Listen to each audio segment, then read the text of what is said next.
Welcome to Telugu focus TV. నేను మీ శ్రీనివాస్ రెడ్డి. ఎన్నికల వేళ పవన్ కళ్యాణ్ గారు చిక్కులు కొని తెచ్చి పెట్టుకున్నారా అంటే అవుననే సమాధానాలు వినిపిస్తున్నాయి సోషల్ మీడియా. అయితే ఇంతకీ ఎన్నికల వేళ ఆయన చిక్కుల్లో పడ్డారు అనేసి అంటున్నారు కదా, అసలు ఏంటి ఆ చిక్కులు, ఏం జరిగింది అనేది కూడా ఈ వీడియోలో మనం తెలుసుకుందాం. కాబట్టి ఈ వీడియోని పూర్తిగా చూడండి, ఎక్కడ స్కిప్ చేయకుండా. అయితే సార్వత్రిక ఎన్నికలు సమీపిస్తున్నటువంటి తరుణంలో ఇప్పుడు ప్రస్తుత పరిస్థితుల్లో జనసేన అధినేత అయినటువంటి పవర్ స్టార్ పవన్ కళ్యాణ్ గారు చిక్కుల్లో పడ్డారు.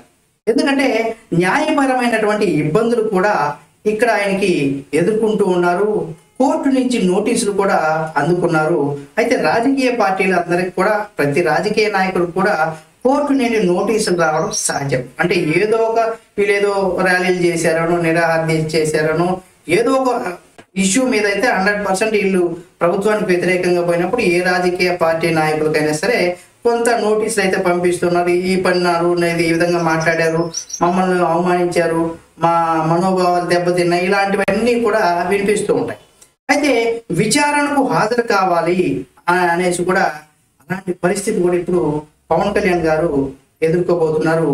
అంటే ఆయన నోటీసులు తీసుకోవడమే కాదు, విచారణ కూడా రావాల్సినటువంటి పరిస్థితి ఇప్పుడు ఏర్పడింది.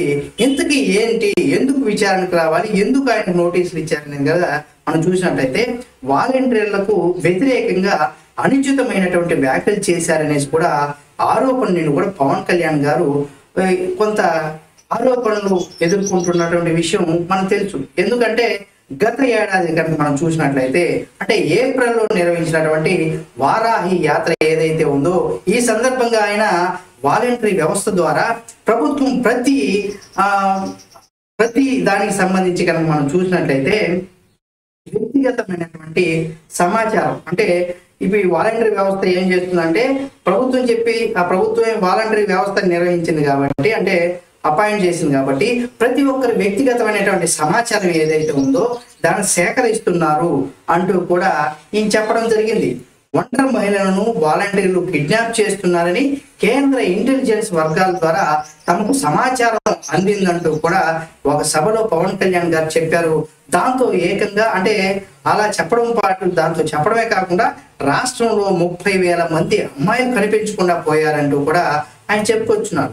దీనికి కారణం ఎవరు అంటే వాలంటీర్లేనంటూ కూడా ఆయన విమర్శించారు. అంటే వీళ్ళు ఇచ్చేటువంటి డేటా, వీళ్ళు తీసుకున్నటువంటి డేటా ఆధారంగా వీళ్ళంతా కూడా కిడ్నాప్ అయ్యారు అన్నట్టుగా కూడా ఇది ఒక ఇప్పుడు మనకు రీసెంట్ గా మనం కనుక చూసినట్లయితే AI టెక్నాలజీ వచ్చింది. అంటే ఆర్టిఫిషియల్ ఇంటెలిజెన్స్ టెక్నాలజీ ఏదైతే ఉందో, ఇది మంచిగాను వాడేవాళ్ళు ఉంటారు, చెడుగాను వాడేవాళ్ళు ఉంటారు. కాబట్టి ఈ వాలంటరీ వ్యవస్థ ద్వారా ఏమవుతుందంటే ఇక్కడ చెడుగానే ఎక్కువగా వెళ్తుంది. అంటే ఈ వాలంటరీ వ్యవస్థ నేను కూడా ఇటువంటివి జరుగుతున్నాయి. అంటే వాళ్ళు ఈ డేటా మంచి కోసమే తీసుకోవచ్చు, కానీ దీని నుండి ఇది చెడు జరుగుతుంది అని ఆయన ఉద్దేశం అన్నమాట. ఇప్పుడు ఎప్పుడైతే ఈ విమర్శలు ఆయన చేశారో, ఈ ఆరోపణలు చేయడంతో ప్రభుత్వం తీవ్రంగా పరిగణించింది, దీన్ని తీసుకునేది. ఆయన పైన గుంటూరు న్యాయస్థానంలో పిటిషన్ కూడా దాఖలు చేసింది. దీనికి సాక్ష్యంగా మీడియాలో ప్రసారమైనటువంటి వీడియోలు, అంటే ఈయన చెప్పినట్టుగా ఒక ప్రూఫ్ ఉండాలి కదా కోర్టు దగ్గరికి పోతే, అందుకే మీడియా కథనాలను, అంటే మీడియాలో ప్రసారం ఆయన ఆ పబ్లిక్ మీటింగ్ ఏదైతే ఉందో దానికి సంబంధించి తీసుకొని దాన్ని, ఆ వీడియోని ఇక పత్రికల్లో రాసినటువంటి ఆర్టికల్స్ ఆధారంగా ప్రభుత్వం ఏం చేస్తుందంటే కోర్టుకి సమర్పించింది. కాబట్టి ఈ కథనాలను, క్లిప్పింగ్స్ అన్ని కూడా పిటిషన్ లో జత చేసింది. కొందరు వాలంటీర్ల దగ్గర నేను కూడా వాంగ్మూలాలను న్యాయస్థానానికి సమర్పించింది. అంటే వాళ్ళ గురించి పవన్ కళ్యాణ్ గారు మాట్లాడారు కాబట్టి, అందుకే వాళ్ళ దగ్గర కొందరు వాలంటీర్ల దగ్గర ఆయన మాటలకు సంబంధించి వాళ్ళు మా మనోభావాలు దెబ్బతిన్నాయనో, లేదా మమ్మల్ని ఇలా అంటారా అనేసి కూడా దానికి సంబంధించి వాళ్ళ దగ్గర వాంగ్మూలం తీసుకుని అది కూడా కోర్టుకు సమర్పించారు. వాటన్నిటిని పరిశీలించిన తర్వాత ఈ పిటిషన్ కోర్టు విచారణ స్వీకరించింది. అంటే ఐపీసీ సెక్షన్ అనేటువంటి 499, 500 సెక్షన్స్ కింద పవన్ కళ్యాణ్ గారి పైన క్రిమినల్ కేసులు నమోదు చేసింది. అంటే మార్చి 25వ తేదీన విచారణకు హాజరు కావాలంటూ కూడా నోటీసులు ఇచ్చింది. ఈ మేరకు గుంటూరు 4th అడిషనల్ జిల్లా న్యాయమూర్తి అయినటువంటి జస్టిస్ శరత్ బాబు గారు ఈ నోటీసును కూడా జారీ చేశారు పవన్ కళ్యాణ్ గారికి.